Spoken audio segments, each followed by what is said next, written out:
Je vais revenir justement sur le constat que l'autonomie financière au sens constitutionnel est assurée, qu'elle augmente dans l'ensemble.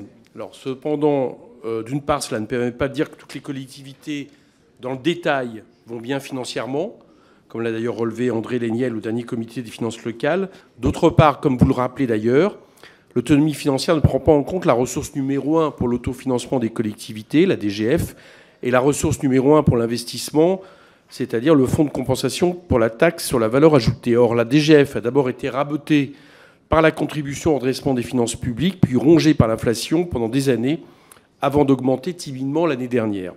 Ensuite, cette autonomie financière n'est pas garantie dans le temps. Elle repose sur le dynamisme d'impôts d'État transférés, assis sur l'essence et le gazole, ancienne TICPE, et surtout TVA.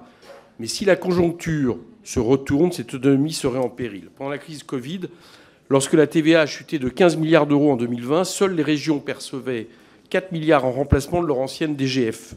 En 2023, avec le démembrement de la fiscalité locale, taxe d'habitation, CVAE, intervenu entre-temps, toutes les catégories de collectivités perçoivent désormais plus de 50 milliards d'euros de TVA, qui représentent désormais entre 15 et 20% de leurs ressources globales. C'est donc, à mon sens, une hypothèque que l'on fait peser sur les recettes des collectivités territoriales. L'État, lui, peut avoir recours à l'endettement face à une baisse brutale et imprévue de TVA.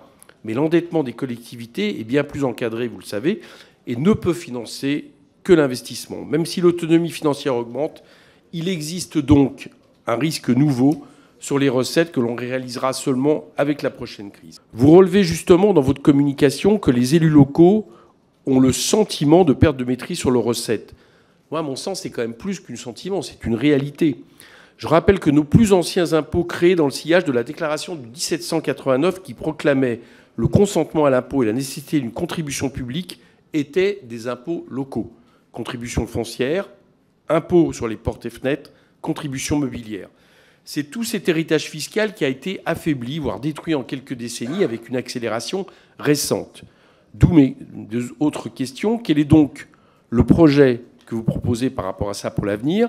Est-ce que finalement c'est supprimer définitivement la fiscalité locale et partager une fiscalité nationale avec l'État sous le contrôle de ces derniers? Ou alors, et je suis plus enclin à aller sur cette piste, recréer une fiscalité locale moderne et équitable?